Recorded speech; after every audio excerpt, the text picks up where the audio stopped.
Okay, welcome you all for this session. As Ajith has already told you, we have a series of talks and then discussion. So if you have some suggestion or topic, please either fill in the Google Doc shared with you or share it with any one of us during the coffee break, which we can incorporate. So our first talk is overview talk, which is by Bruce Allen. He is going to talk on the gravitational wave sources across different frequencies. Thank you. Can you hear me okay? Good. 10 years ago, the two LIGO instruments in the United States made the first direct detection of gravitational waves. It took us about 5 months to publish this, and what's seen here on the cover of Physical Review Letters is beautiful because you can literally see what's going on with your eyes. The data here has been bandpass filtered, some calibration lines have been removed, but you can see here the orbits of two black holes merging. Each cycle here represents half of an orbit. And this discovery is widely renowned. Physics World, a publication of the Institute of Physics in the UK, recently announced their list of the top Nobel Prizes of this century, and this was #1. I'm curious, how many people here got involved in gravitational waves after this discovery? Can you put up your hand? Okay, good. The Nobel Prize was awarded just a year after this discovery. Ray Weiss, seen here, received half of the prize. The other half was shared between Kip Thorne and Barry Barish. Ray was an important person in my life. I met him 49 years ago, and I would not have shifted my focus, I think, from cosmology and the early universe to gravitational waves if it weren't for Ray's involvement. Ray died about 2 months ago, age 93, and I intend to say something about him at the beginning of all of my lectures this year. I think Ray did not come to India, and he may not be so well known here, but he was a wonderful scientist. Ray in particular liked to make numbers, and I'll give an example of that later in my lecture. I wrote an obituary for Ray, which was published in Nature a few weeks ago. So if you want to know a little bit about him, I would read it. We would not be here talking about this topic today if it were not for Ray. So turning to the topic here, I've been asked just to give an overview of gravitational wave sources across frequencies. And so I wanted to put up a picture of Einstein at the time that he published this paper. This is less than a year after the general theory of relativity was published. It has a rather technical title, Perturbative Solutions to the Field Equations of Gravitation. And in this, he discusses solutions where waves of curvature travel away from a source at the speed of light. Now, the analogy here to electromagnetic radiation is a very good one. Electromagnetic waves travel at the speed of light. They come in two polarizations. So do gravitational waves. Probably the most significant difference is if you want to make electromagnetic waves, you take charges and you accelerate them. If you want to make gravitational waves, you take masses and you accelerate them. But of course, electrical charges come in both signs, and the dominant radiation is dipole radiation. Gravitational masses only come in plus, and the dominant radiation is quadrupolar. But in many ways, we can carry the analogy between electromagnetism and gravitation quite far. And in particular, just as the electromagnetic band is very, very broad, so is the gravitational wave frequency band. So my plan for my introductory talk is to discuss this landscape plot. So you're going to see this picture many times during my talk today. This shows the range of frequencies going from 10 to the minus 17 hertz here up to 10 kilohertz there. And you can see also the periods of the waves. For example, a frequency of 10 to the minus 9 hertz, that's something which could be seen by radio pulsar timing arrays, corresponds to 1 cycle every 32 years. And this plot shows different kinds of sources. Stochastic background, here's some sort of picture, I guess, of particles bouncing around in the early universe. You notice that covers a rather broad range. There's the different types of detectors. For example, perturbations at these very low frequencies, long wavelengths, would be visible as a correlation between temperature fluctuations in the microwave background radiation and the polarization pattern in that background. And then you see the other types of detectors here, pulsar timing arrays, LISA, ground-based detectors. Now, one of the curious things about this plot, if you look at it, is in the collection of sources over here are systems that are binaries. Binary inspiral merger of supermassive black holes. This is a very low frequency source. Compact binary inspirals. Here's another set of inspirals. Now, I just thought I'd start off our series here by talking about why that is. You see, this set of inspiral sources, we've always known that that's going to be a significant source. Here's a paper, for example, 15 years ago, well before the first detections, speculating about what the rates of events are that would be seen by LIGO. And in this table, you can see, for example, for advanced LIGO here, estimates about the different possible rates that we might see. For example, neutron star inspirals. We were expecting that we'd see between 0.4 to 400 of these over the course of the advanced LIGO operation, and 40 was the mean value. These are all inspiral sources here. And you notice, for example, that for the black hole ones here, the range of uncertainty was a factor of 2,500. Now that we've been detecting many of these sources, that range of uncertainty is now a factor of 2.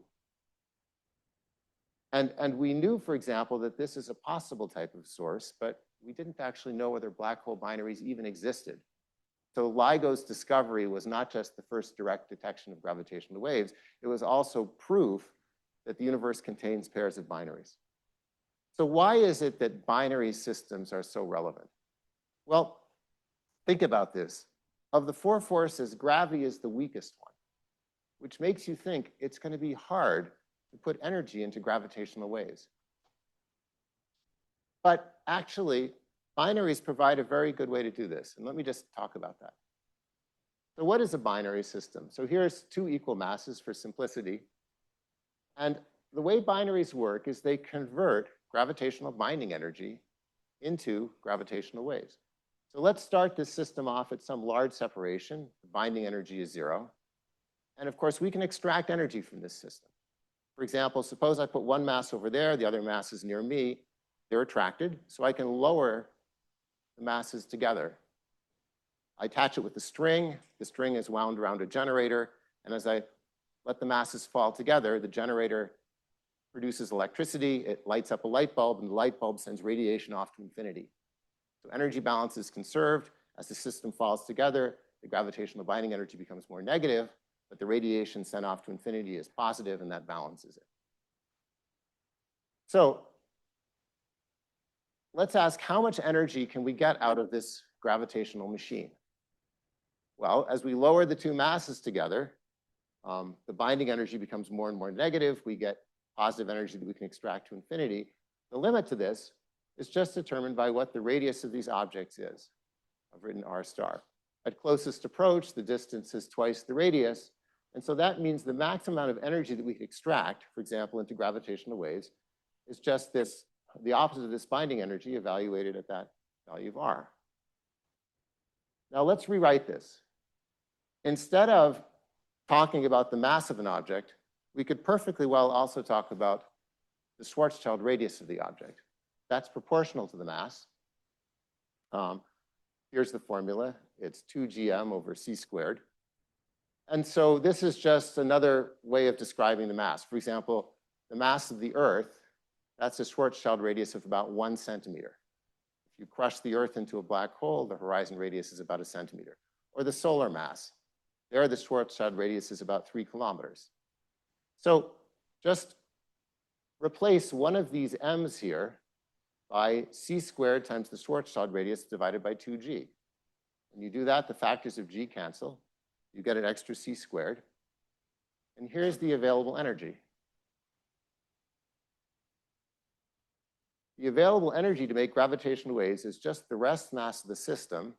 That's 2mc squared. That's what we started with here in rest mass. Times the ratio of the Schwarzschild radius divided by the size of the object. This is all that we're doing when we make gravitational waves from binaries. We're converting gravitational binding energy into gravitational waves. And the limit to this process, how much energy we can get, is just determined by how close can we bring the two objects. How negative can we make that binding energy? So for example, let's go back to my example of the Earth. Take two Earths at infinity, orbit them together. When they touch and merge, well, the radius of the Earth is 10,000 kilometers. The Schwarzschild radius is a centimeter. That ratio is 10 to the minus 9. Throw in another factor of 1/8 here, and you can extract about 10 to the minus 10 of the rest mass of the Earth through this process. What about larger objects? Let's take the sun, for example. So the sun has a photosphere, it's about 1 million kilometers. The Schwarzschild radius is about 3 kilometers. So now this ratio is 10 to the minus 6. Again, throw in the factor of 1/8. You can extract about 10 to the minus 7 of a solar mass from the sun. But there's still smaller objects. What about white dwarf stars? Those typically have a mass of maybe 1/3 of a solar mass, but the radius is just 10,000 kilometers. So we can get these objects even closer. And now you could extract 10 to the minus 5 of the rest mass. What about neutron stars? Those have a Schwarzschild radius of 4 kilometers, an actual radius which is maybe 12 kilometers or 15. So again, we can extract still more energy. Now 1% of a solar mass, sorry, 1% of the rest mass. And finally, of course, black holes are the most extreme case of this. And so here, we can extract perhaps 10% of the binding energy. So in-spiral systems appear ubiquitously in our description of gravitational waves because they provide a mechanism where we can convert substantial fractions of rest mass into energy. By the way, this is a simple and beautiful argument. This is the kind of argument, for example, that Ray Weiss would have given if you'd asked him this question. And for those of you who don't know it, this argument actually dates back to a paper written in 1963 by Freeman Dyson. The paper is called Gravitational Machines, and it discusses how an advanced civilization might extract gravitational energy because they needed a lot of energy. And as he says in the first sentence of this paper, he says building gravitational machines is simply a question of scale. This paper, by the way, actually gives the first description of gravitational radiation produced by the merger of two neutron stars. Before pulsars, neutron stars had actually been discovered. It's a beautiful paper. I recommend it to any of you who haven't seen it. Okay, so let me go back now to my, my background plot. I'm going to work my way through some of the things that were on the plot, starting up here with the stochastic background. Now, the stochastic background is somewhat unique among these sources because it spans the entire possible range. And by the way, it shouldn't fade out here. It should actually continue up to frequencies of gigahertz. I'm not going to say much about it because I'm giving a lecture about this on Thursday night. I don't want to steal my own thunder. So I just thought I'd put a few brief notes here about this. So the stochastic background can be thought of as being composed of a couple of different parts. There's a primordial part, and the idea there is this is radiation that might have been produced very early in the history of the universe. And then there's also a contemporary part, by which I mean radiation produced in the relatively recent history. Let's say redshifts back to 10 or 20. This foreground might come, for example, from the in-spiral and merger of binary systems where you don't resolve individual events, but instead they're so distant you get a kind of Olber's paradox, sort of summation of many weak events. Now, this topic is actually what got me interested in gravitational waves in the first place, because I was a young postdoc working on inflationary models, and I got sick of the fact that every issue of Physical Review D contained 50 different inflationary models, and we had no way of distinguishing between them. So the promise of this stochastic background is it might give us a way to look at what happened early in the history of the universe. And the weakness of the gravitational interaction here helps us, because it means that the universe doesn't block the propagation of gravitational waves. We can use them to see back to early times. There are mechanisms that produce gravitational waves in stochastic background at all frequencies. These are very challenging to observe because they're weak. So they're buried in instrumental noise. You have to correlate different instruments together to dig down beneath the noise.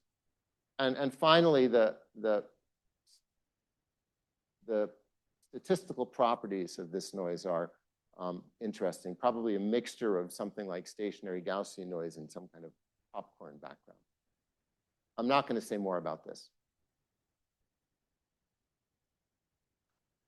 Let's move up in frequency, the nanohertz to microhertz regime. So that's, that's this part of the plot here.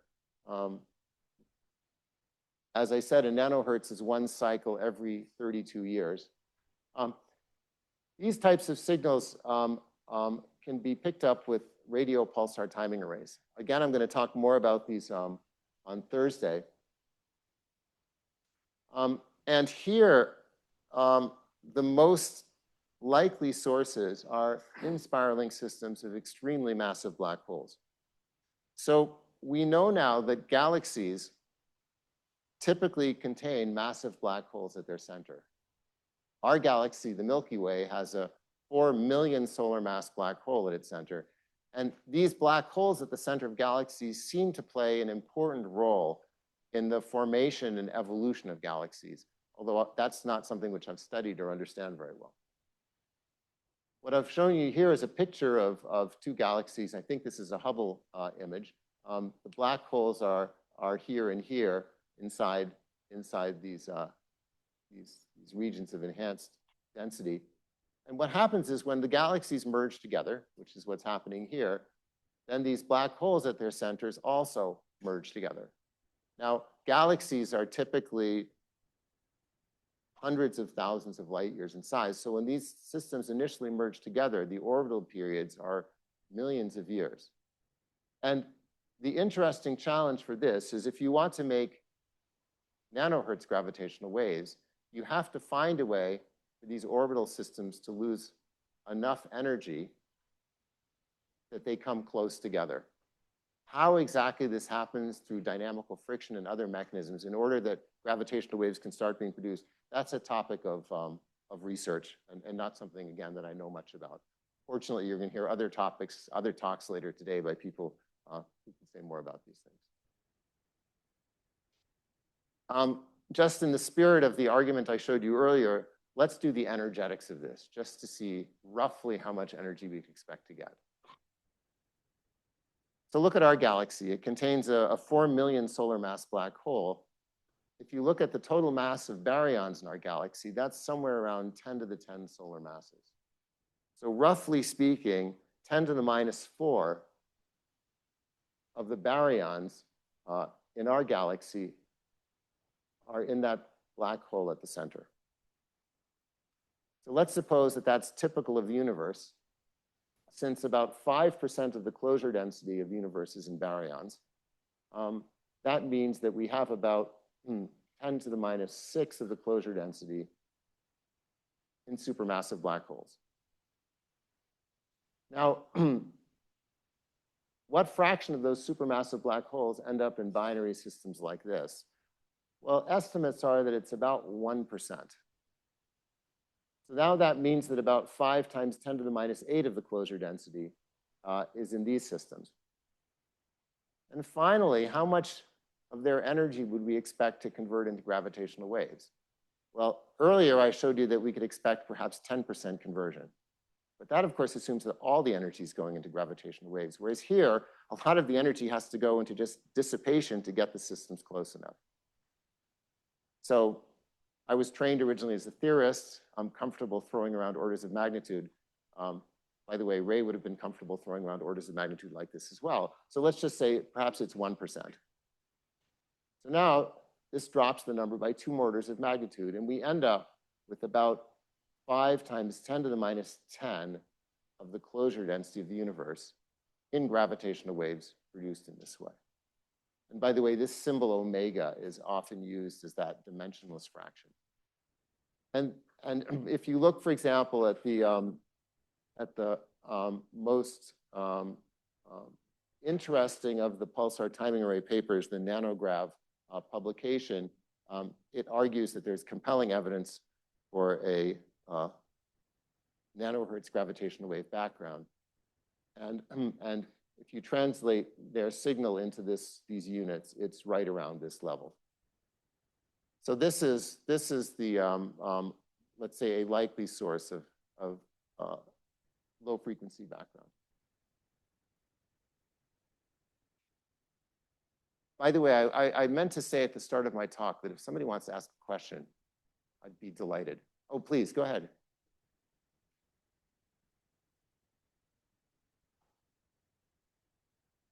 Oh, only because of our galaxy. That's about the right number for our galaxy. Yeah, I mean the black hole at the center of our galaxy is about 10 to the 6 solar masses, and our galaxy's got about 10 to the 10 solar masses of baryons. So this is order of magnitude only. Yeah, go ahead.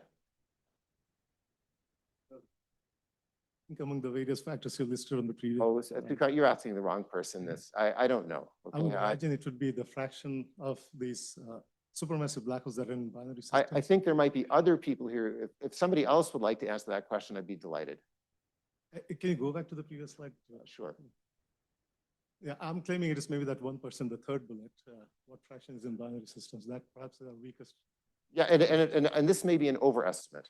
Exactly. Yes, this may be an overestimate. I wanted to, there are very detailed papers looking at models to produce a background of the level that NanoGrav has seen. So that is possible without, breaking any facts that we know. And so I put this together to try and give you some plausibility argument for how that would work. But as you point out, these numbers are all, let's say, at the upper end of credibility. Would you agree with that? Yeah. Okay. Thanks. Can I ask Please. one question? So you are making an assumption that black holes are made up of baryonic matter only. Is that true in the first case? Oh, very good question. So I don't know. It's a good question. I was assuming, of course, that black holes form from the collapse of massive stars formed from baryons. But of course, that does not have to be true. Yes, it's a good point. Oh, closure density is determined by the Hubble constant. So if you take the Frieden-Robertson-Walker equations, you set it to be spatially flat, then you get rho squared is 3, let's just see, I guess it's 3h squared over 3g. Okay, I guess I have to write down the equation. You know what I mean?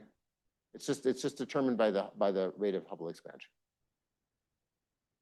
I'm just curious. Well, I'm so excited to get questions. Sorry, thank you.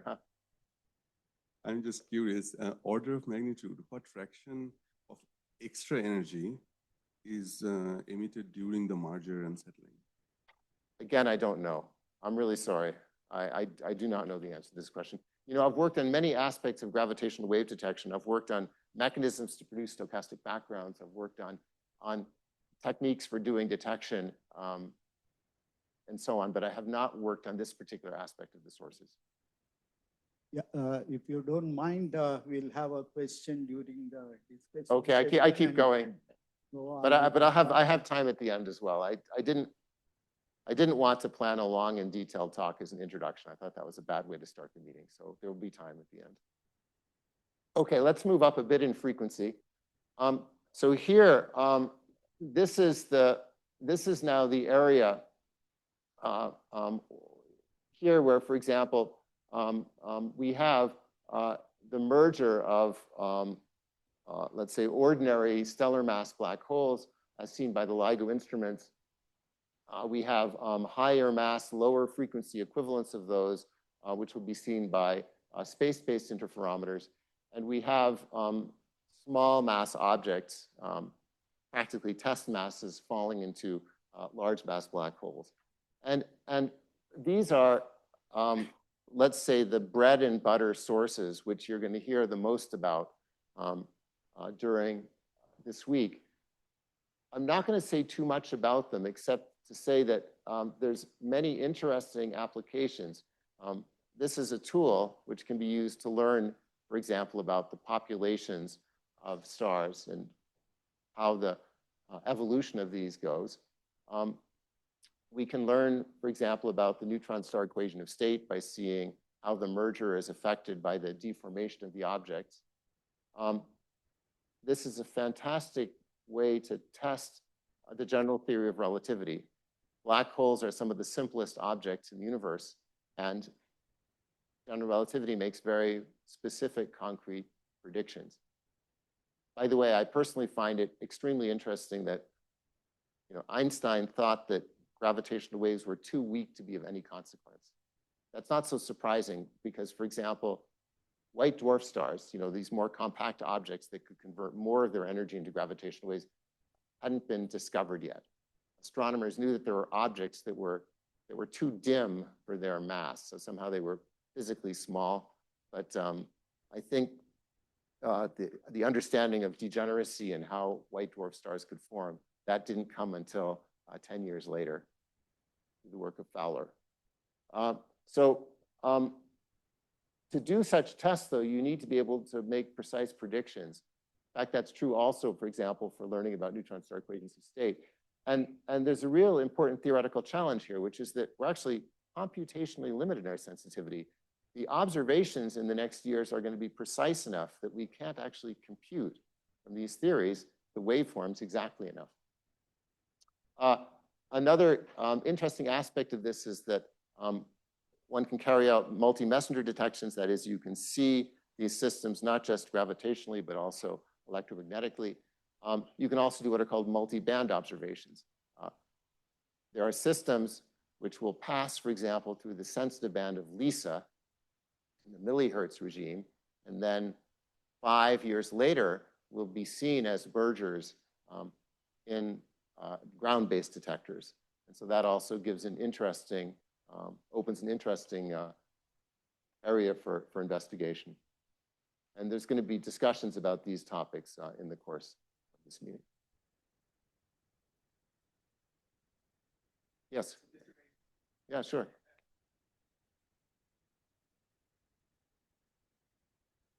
Couldn't you have similar ones with the galaxy mergers? Is that too kind of... The timescales are not good, right? Because if you think about these nanohertz systems, right? I mean, those are, frequent. Nanohertz, as I said, is one cycle every 32 years, right? And that means one orbit every 64. And so you're going to have to wait hundreds, thousands of years before those systems, yeah. Okay, and lastly, just to wind things up, I thought I'd say a little bit about the very high frequency end here. So the pulsars and supernova in this plot. And this is a topic which is going to get less discussion in this meeting. And so I thought I would just put up a little bit about it because this is work that I'm at least indirectly involved with myself. So for example, if pulsars are spinning neutron stars that emit beams of electromagnetic radiation, the beam sweeps by the Earth, and we see a pulse each time the beam sweeps by. And these neutron stars may not be perfectly round or perfectly cylindrically symmetric. If they have a bump in them, if they're have some ellipticity, then effectively to understand the gravitational waves, you can throw away the spherical or cylindrically symmetric part here and just imagine that there's a bump orbiting around in a circle, and that produces gravitational waves at twice the rotation frequency. And we are searching for such waves called continuous gravitational waves, really in two ways. One way is to look at known systems. So for example, you look at a known pulsar, you know that if it's rotating 100 times a second, it should be emitting gravitational waves at 200 hertz.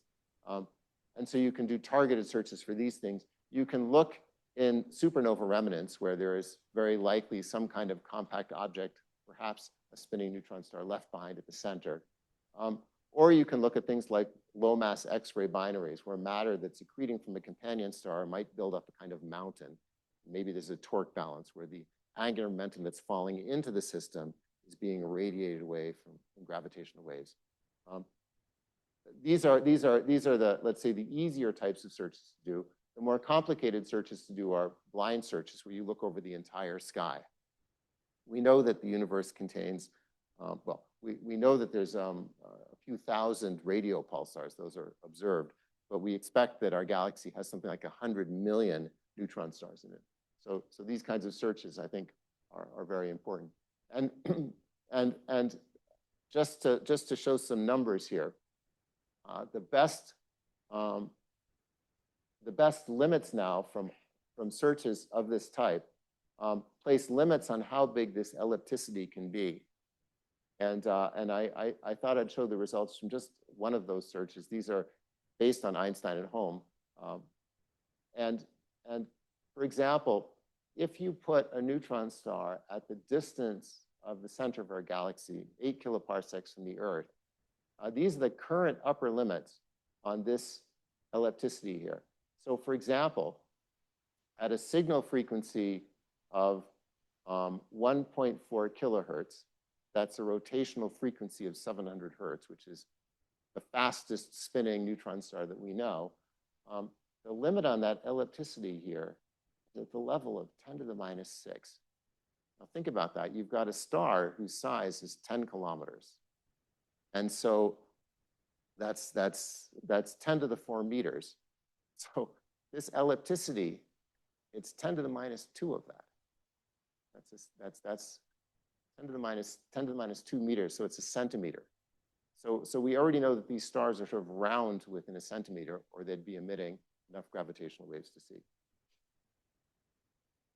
Okay, and I'm not going to talk about supernova, which is another possible source of gravitational waves at this frequency range, because while the current gravitational wave detectors would probably see a supernova within our galaxy, and it would also be seen in many other ways, for example, with neutrino detectors and quite possibly in the optical, the trouble is the expected rate is 1 per 100 years. And this is a famous astronomical record of the supernova in the Crab Nebula, which was seen in 1054 by Chinese and I think Japanese astronomers. People sometimes don't understand Poisson processes very well, and they say, well, the last one was in 1987. Not really true. These are supernova in our galaxy. The Crab I just showed you. You can see that there was 130 years before the next one. So the trouble is, supernova would be great sources, but you can't plan a PhD thesis based on it. Okay, I've got just a minute left, and so I wanted to wrap up in the following way. I came to India a couple of times a decade ago. One of those trips was to Mumbai. On the 15th of December, 2016, I gave a talk there. So LIGO India had been approved on the 17th of February, 2016. Here's Modi standing with the director of the National Science Foundation. Here's Rana Adhikari and Dave Wrightsey standing there. And they're all smiling. And at the time, in 2016, this is what my slide said. It said that there was excellent progress in the first steps. Commissioning the instrument would be in 2023. So this is an important moment in Indian scientific history for the following reason. The bidding process right now for the construction of LIGO India, the place where most of the money goes into is the vacuum systems and the civil infrastructure. That's the hard, expensive part to build. This is a snapshot from, I don't actually know the name of this website, GEM. This is the Indian government electronic procurement website. Here is the bid that's out right now for the engineering, procurement, and construction of civil and vacuum infrastructure for establishing LIGO India Observatory. The bid submission end date is tomorrow. And the people who work on this tell me that they expect that a contract will be signed at the beginning of next year.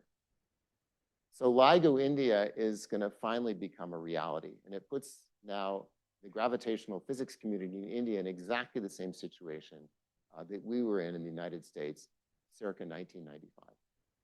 So anyway, with that, I want to congratulate you, and I'm open for questions. Thank you.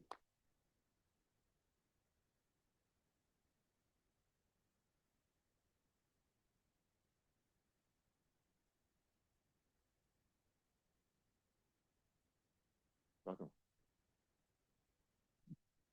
Yes, thanks for the talk. I was wondering, so recently there was this 20 or so binaries, neutron star binaries announced by Gaia. Well, people found them astrometrically in Gaia. Have the continuous wave searches been performed on those? That's a very good question. I don't know if they've actually searched these. The idea of looking for, so the closest neutron star to us, so let's just make the numbers, again, order of magnitude. So I said that there's probably about 100 million neutron stars in our galaxy, as opposed to this order, let's say 10 to the 10 stars. So that means that, let's say 1 out of every 10 to the 2 or 10 to the 3 stars should be a neutron star. So now you look at the distance to the closest star from us, Proxima Centauri, and then multiply that distance by the cube root of, say, 1,000, and the closest neutron star should just be tens of parsecs away from us. And so maybe you can see it just by the effects that it creates on sort of motion of a companion star jiggling around. So I don't know the answer to your question, but I will ask people who do these searches to see if they've done that. Thank you. Hi, Bruce. Very nice talk. Thank you. That the calculation you made, the order of magnitude is very nice. The coincidence is amazing that it gives you similar numbers. But did you consider? Are you talking about the one for nanograph? Nanograph one. Nanograph. Oh, but I cooked that calculation to get the right number. Well, I put it in a different. But it's a plausibility. It shows you exactly what the things that Sumanta was objecting to. It shows you how you have to push things to the limits in order to get such a large background. But it is anyway interesting to have such calculations. Like, you showed the 15 years back, LIGO had these tables. Yes. It is completely different now, but Yes. it is good to have. But did you consider putting any error bar on the calculations you made so that, that gives a feeling like, what is really missing? Other people have done this, okay? And you can find long articles in the Astrophysical Journal trying to place limits on all the different steps in that argument, okay? I didn't want to do that here. This is an entire talk if I want to give it, and I'm not an expert on it. I just wanted to show you what the numbers look like. That's it. Yeah, no, I was interested in an order of magnitude, sort of back up the envelope type, Yeah. sort, the way then it. Oh, but these numbers back of the envelope are correct. Okay, Yeah. if you want to get a background as large as what nanograph has reported, these are the kinds of orders of magnitude that you need. Yeah.